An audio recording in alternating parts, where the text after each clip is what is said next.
Vikes now. I am Dustin Baker. We are almost a day away from Vikings free agency. I was telling these gentlemen off air, it's one of the most pivotal days in Vikings history, assuming we get Cousins and Hunter news on Monday. We should. Otherwise, Wednesday is the absolute drop deadline because that is when dead cap calcifies against the Vikings budget.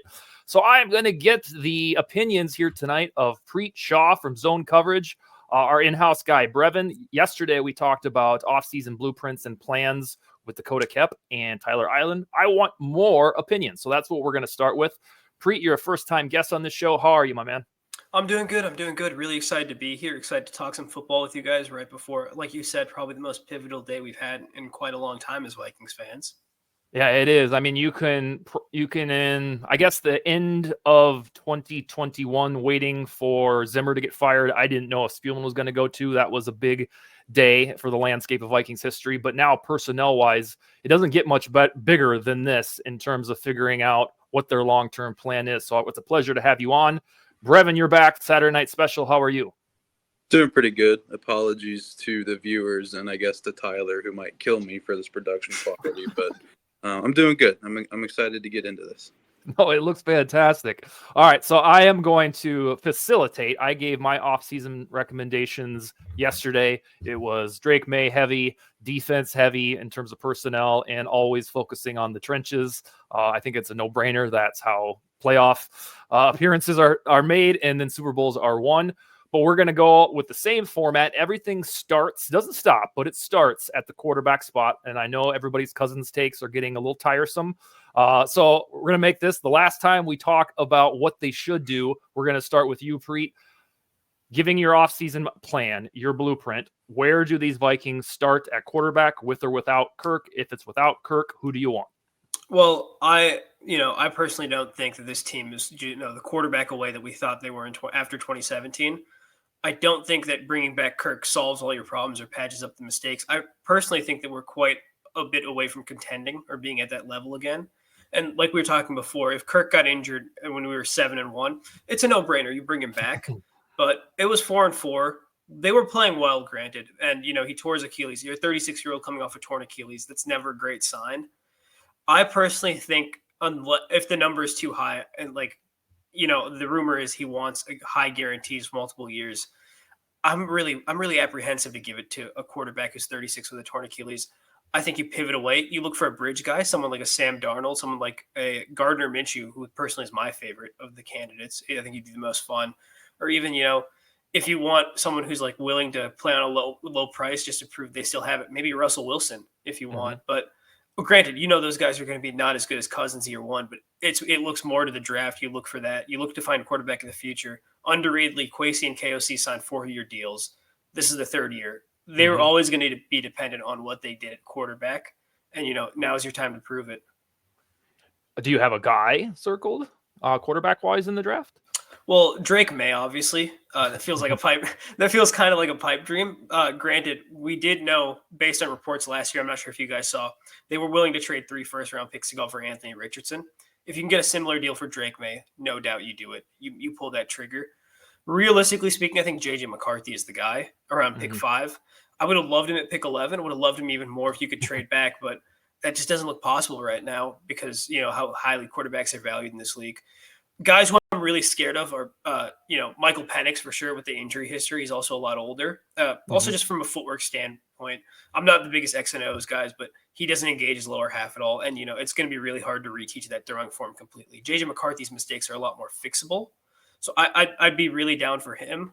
I'm kind of done with this. Let's draft a Kellen Mond. Let's draft a Jaron Hall in the mid-round, see if they pan out. I think that's you got to invest at some point. You got to go big. So I think that J.J. McCarthy is the most realistic guy, and I think that's the guy who they should be targeting around pick 5-ish. One item I would monitor, if we do believe that it's attainable for the Vikings to trade into the top 3, I wouldn't be surprised 1 iota if that happened this month, because you don't want to dink around number 11 on draft night and you're like, oh, well, we don't have Kirk and we didn't get any of them. What are we going to do? Because you'd be staring at a Nick Mullins, Jaron Hall sandwich. And I don't know that would keep anybody's job security there. So I would expect if the Vikings have the balls big enough to trade up, that they might do it kind of like the 49ers did in March of 2021 rather than draft night. And interesting on JJ McCarthy, every year, at least the past few, there's always one quarterback that's polarizing in the sense where like, hey, this guy's going in the top 10. And then boom, the dude falls into round 2 or 3. Not saying that is certifiably McCarthy, but last year it was Levis. The year before it was Malik Willis. So keep an eye on that, because I swear to God that in the last 2 draft cycles, we at some point in March or April, we circled those guys and we said there's no way he's going to fall into round 2 or 3. And then eventually they petered out, and they did. I don't know if that'll be McCarthy, but we've seen it the last 2 draft cycles. Brevin, you have me on record saying, although I won't, burn anything to the ground if Cousins is re-signed, I do prefer they let their nuts dangle and trade for Drake May, or the pick that drafts Drake May. We have Freet saying a bridge guy and maybe a McCarthy, whatever is sensible in the draft. You, my man, what do you got at quarterback? And then we'll get into free agency.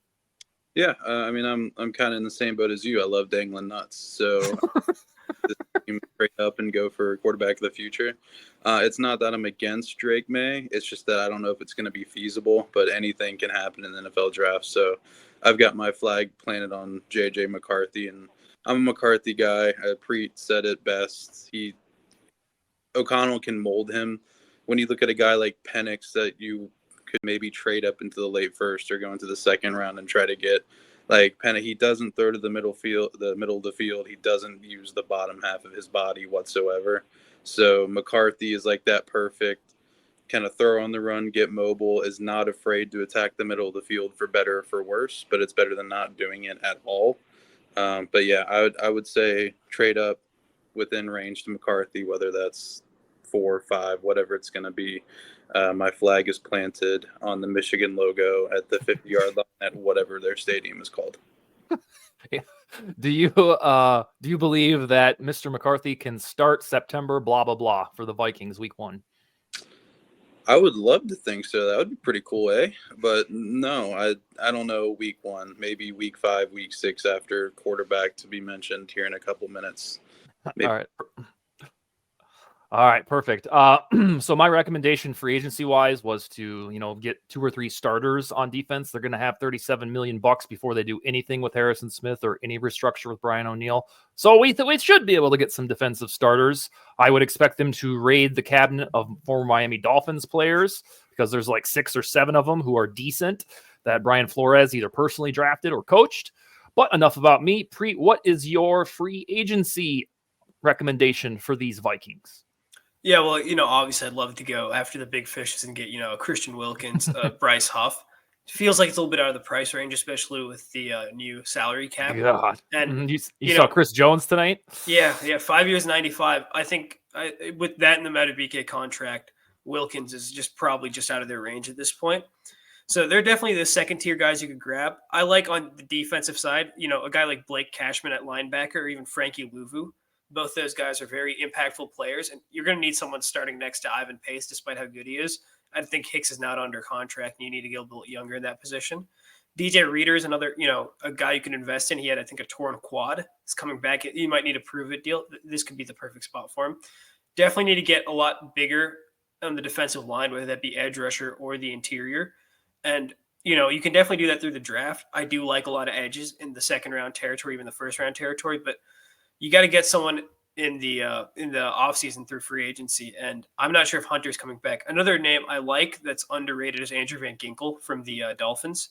Had a great season this year filling in for Jalen Phillips, because Phillips did not play very much even when he was healthy, and when Van Ginkel was there, he had a career year. That's definitely a guy you should target, as well as running backs. I think I'm all for drafting a running back as well, but I don't think the tier 1 guys like Saquon Barkley or Derrick Henry should be in our range at all, or you should even consider going after them. But a guy like Devin Singletary or Zach Moss, who can, they can work in well with Ty Chandler, that's definitely something you should look at. If I'm not mistaken, at the first part of that, Chris Jones, that's $95 million guaranteed, but he's going to get like $32 million per season, AAV, correct? Yes, yes. So we're talking now with this new market. I was telling Yannick Eckhart, who's been on the show and who writes for Vikings Territory, that if you guys are basketball fans, this is going to feel like the 2016 NBA summer, where we're going to have to get used to these price tags, and good for them.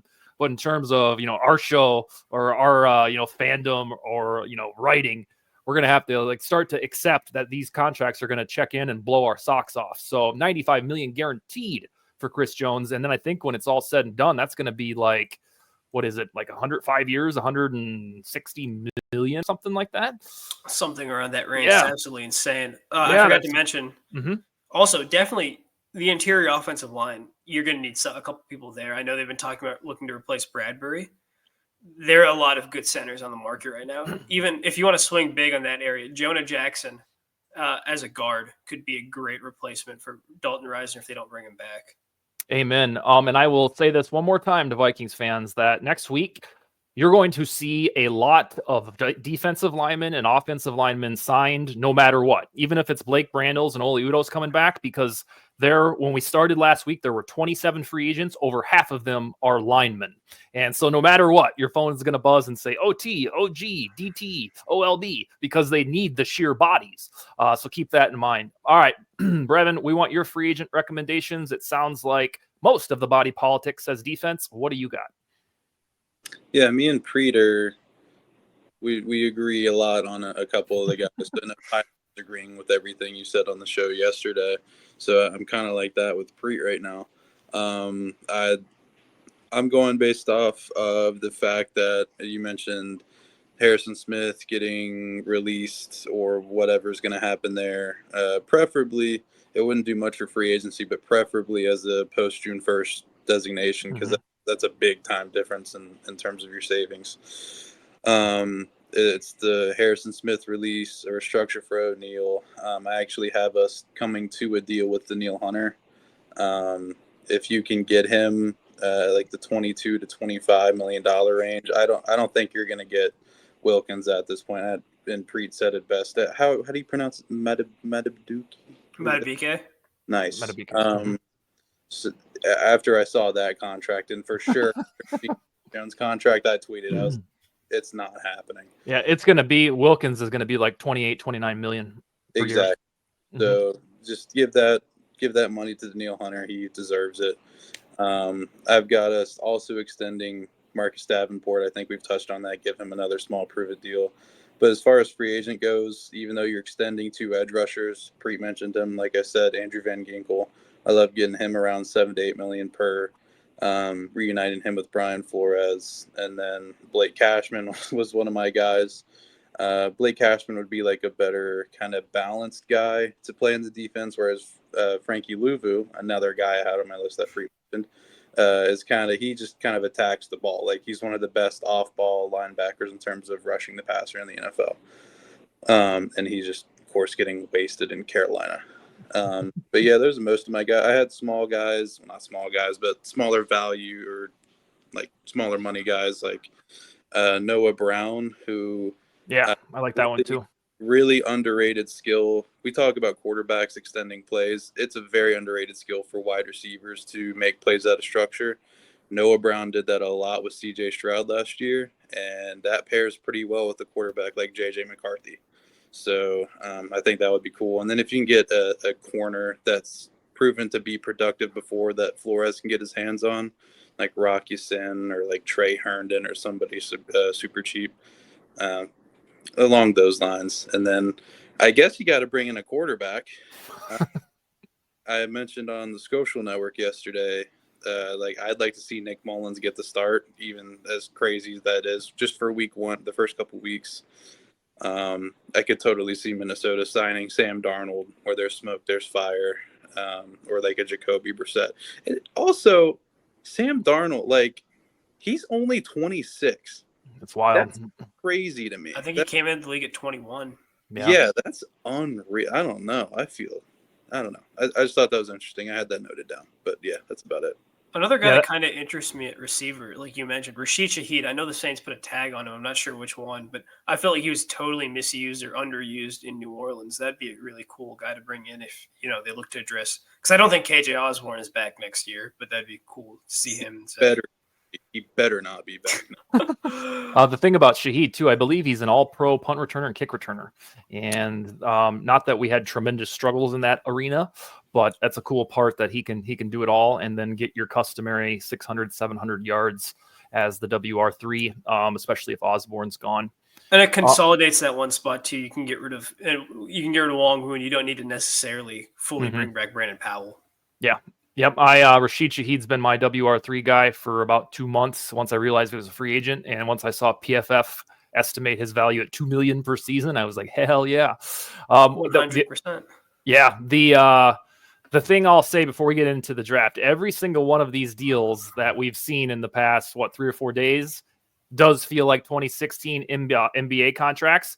So the things that we thought were Danielle Hunter at 22 million, don't be surprised if that bitch gets dragged to 27, 28. And the same with Kirk. Not that it may apply to the Vikings, but we started the offseason with that bullshit about 35 million hometown discount. I think some people thought it would be cheaper than that. And then I don't know, it's like we boiled ourselves in water to think, well, maybe 40 or 42 would be fine. I wouldn't be surprised with this new stuff if he gets up into 45, 47 with the Falcons or whoever, because I'm just bracing myself for, if we're seeing Chris Jones get 32 million per season, then all of these contracts are going to make our jaws drop. I don't think that it'd be just a couple outliers for the defensive tackles. So, all right, draft time. Mine is Drake May, and then spend some sort of significant draft capital on running back so we can push Ty Chandler to the limit and hopefully fix this damn run game once and for all, because the Vikings offense will never be that good if they can't run the ball at least in an average clip. I don't care how pass happy the NFL is. That's my soapbox. Preet, what is your draft recommendation? Oh, like I said, obviously love Drake May. I think realistically you got to trade up to 5.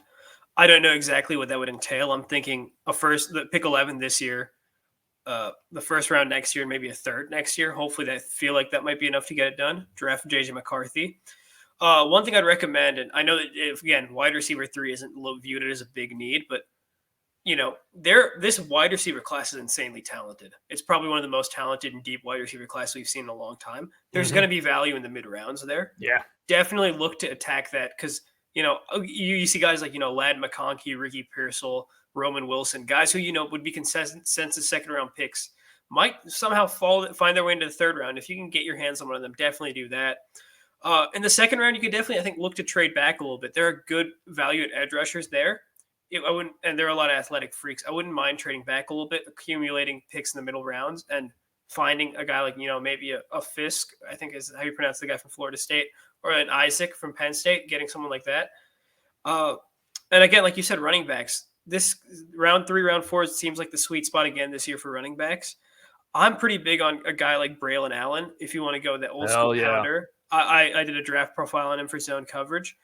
I do like Bucky Irving as well. And Marshawn Lloyd is, I think, one of the most perfect modern NFL backs that you could possibly get in terms of pass catching as well. Really underused at USC with Cliff Kingsbury's offense. It feels like they just had him running wheel routes all the time and not really having him as a check down option.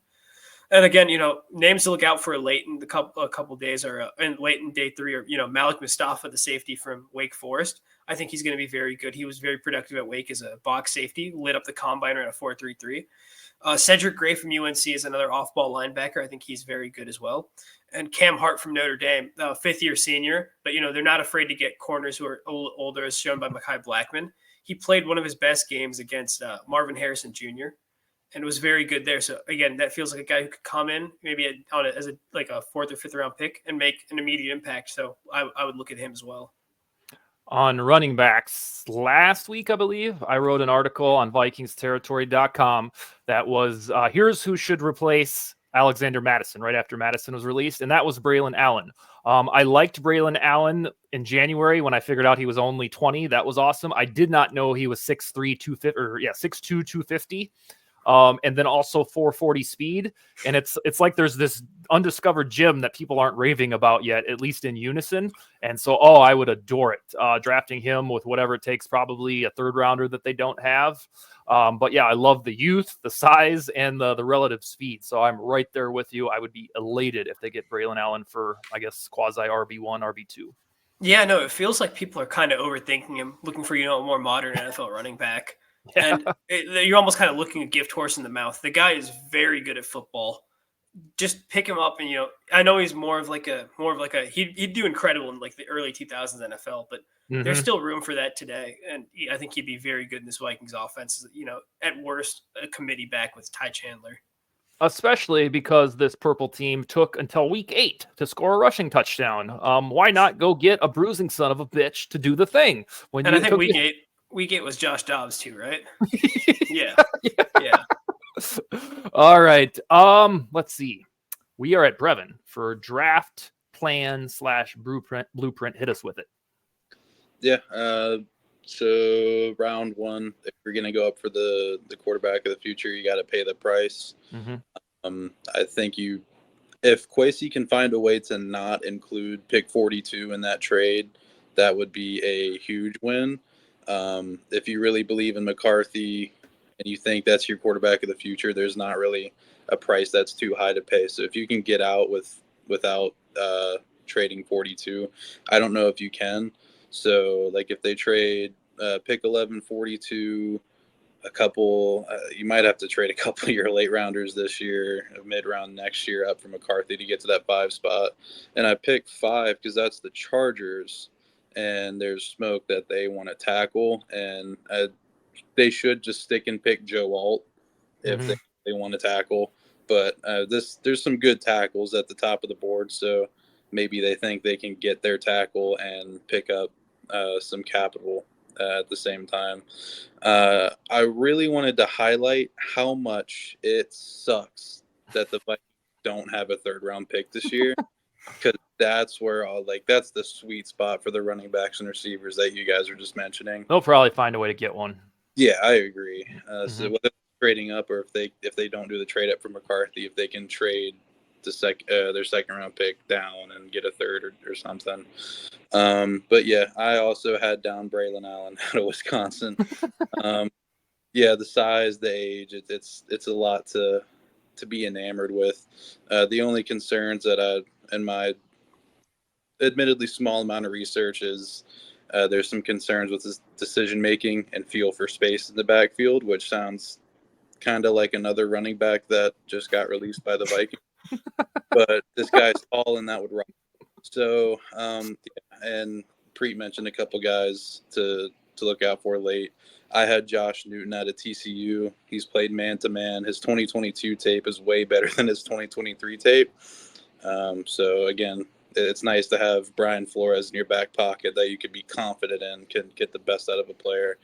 LSU defensive interior Mason Smith. He's 6'6", 315, playing defensive interior, which might not be a good thing because he can just a lineman get under him. But that just sounds like it rocks. And I think Mason Smith, that would be like a situational pass rusher. He can't defend the run to save his life, but he could rush the passer, damn it. And then, like Joshua Cephas, if you can get him super late to attack receiver, he's really good at separating.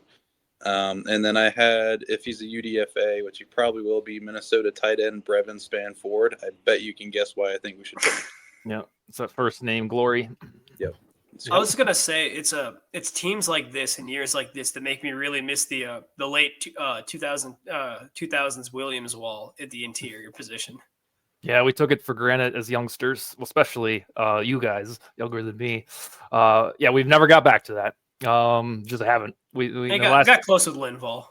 Yeah, but the last time that they realized they should have a good defensive tackle next to the nose was Sharif Floyd. They swung for the fences there. That didn't work out. And ever since then, they have guys like me getting excited about guys like Sheldon Richardson. And then I'm like, hey, they're finally doing something. Because otherwise it's Shamar Stephen, Armin Watts, and Jonathan Bolton. Tom Johnson. Yeah, it doesn't Sebastian Thunderbucket. It doesn't get any more mundane than guys named Tom Johnson. You know, Twitter timeline is talking themselves into Kyrus Tonga like he's gonna something. Hey, look at the PFF grade, brother. Oh, sweet. We were talking about trades, hopefully getting into the 3rd round. The cool thing about this brand of Vikings and Kwesi Adofo-Mensah is there's guaranteed to be trades. So when we get to draft night, which is less than 7 weeks away, there's going to be trades, whether you like it or not. And then the final note I have is on JJ McCarthy to anybody who's just coming into the Vikings offseason. I know you're out there. The Broncos are right behind the Vikings, and those sons of bitches have $85 million in dead cap to eat over the next 2 years. They're probably going to get a rookie quarterback to offset that. And allegedly, according to Paul Allen a couple weeks ago, they also like McCarthy. So the Vikings might have a junior bidding war with those Broncos because I don't think they can go out and just sign Kirk or sign, Baker Mayfield for another $40 million when you're already kind of paying Russell Wilson $85 million. All right, that's what I got. Our guest of honor, Preet, do you have any closing arguments for Vikings Nation? I would love nothing more than to beat Sean Payton in a bidding war. That's wipe the smile off that smug son of a bitch's face once and for all. I would love it so much. But no, I think we covered the basics. Again, just a couple of cuts and restructures I think it might be time for CJ Ham to finally go. It's I think 1.8 million saved. Dean Lowry, I feel like that's the no-brainer. He has to go. He has not been useful at all. Obviously, restructure with O'Neal. I'd like to restructure Harrison Smith and bring him back, just, the fan in me. But towards the end of the season, it looked like Father Time was really catching up. So cutting him, I wouldn't be opposed to that as well. And, I would say the main thing is don't get too disheartened when you see guys like Wilkins or Tony Pollard or Bryce Huff go off the board early and they don't come here. It's easy to get disheartened by players like that leaving and, getting smaller guys like Frankie Luvu. But those smaller guys are really what build up a team. So, and again, don't expect to compete next year. It's probably not going to happen, especially if you bring in a rookie quarterback. One thing I'll say that I didn't cover is a Justin Jefferson extension needs to happen, and it needs to happen soon. I think $35 million might be a generous for us. I think it might be trending towards like the $38 million at this point, but I definitely love to see that as well. Yeah, one thing I've floated backhandedly when we're trying to figure out why this Jefferson thing has taken over a year is I said to somebody, I can't remember what show it was on, I was like, maybe he's asking for $40 million. Like, that's the only thing that would explain to me why this is taking so long. And now that I start to see these other deals trickle in, I'm like, God, was I right? I mean, 40 million might be like the very upper ceiling, but you start to wonder, did his agent just know this cap was going to be obscene? And then that's why the Vikings are like, God, do we really got to pay a receiver 40 million? I don't have any intel that says that's correct, but I've tried to wonder why you just don't say, hey, 30 million, there we go, we're good. It's just taken a long time. So we shall see. What I've heard is that it's not necessarily the number, but it's more the guarantees than anything else. Okay. So they're definitely going to have to figure something out where it's like, oh, this contract vests on this day and guarantees on this day or something like that. Yeah. I'm still very confident they'll get something done because, you'd be an idiotic franchise not to secure a receiver that's, this good, this young for long term. But we've seen dumber things happen as Vikings fans. So I don't know, man. When I was coming up in this Viking space about 4 years ago, I somehow got attached to Dalvin Cook's agent. He used to message me, and I learned from him that every NFL contract is just 2 years. Like, that's the only thing that matters is the guaranteed money. Everything else basically is a token of respect. And yeah, he taught me that it's guaranteed money, and basically it's 2 years because you look at the market reset that often. So the good players are going to, stare to the GM in the face after 2 years. Brevin, any quick closing remarks before we log off for the weekend? Yep, 2 quick things I forgot to mention. One for free agency. Please don't. I don't want to watch Greg Joseph anymore, dude. Get a kicker, please. As automatic as he is from within 50, I think it was. I can't watch him kick from 50 plus anymore. I just can't do it. Unless the game's on the line, then we're okay. Okay, that's a 60 when we're wearing white and the end zones are white. Yeah, Greg Zuerlein, trade Greg for Greg, go. Whatever. Nick Folk's on the market. Yeah, and he's about to turn 50. But he is automatic, though. But yeah, please don't make me watch Greg Joseph anymore, or the wife and kids are going to leave me. And in the draft, if you could find a way, he will probably suck. Don't care. He's 6'7". Johnny Wilson out of FSU. What wide receiver? That would be so. Hey, I feel you on that. I've said for the longest time we need a true X so that we can, push Jefferson or Addison in the slot and really maximize their value or their potential. So I wouldn't mind just a pure X who you sacrifice outside like that. Just throw our version of MVS who can consistently catch the ball. All right, Preet, it's been an honor, sir. We hope that you will not be a stranger. Brevin and I are nestling up to this Saturday night window. You hit our line whenever you want to chat. You were fantastic. Brevin, next Saturday, I don't know if you know Optimistic Vikings fan from Twitter. He's going to join us. He's a real smart dude, and we're going to chat with him about some of the free agency fallout. All right, gentlemen. You guys take it easy, all right? Yes, sir. You too. Later.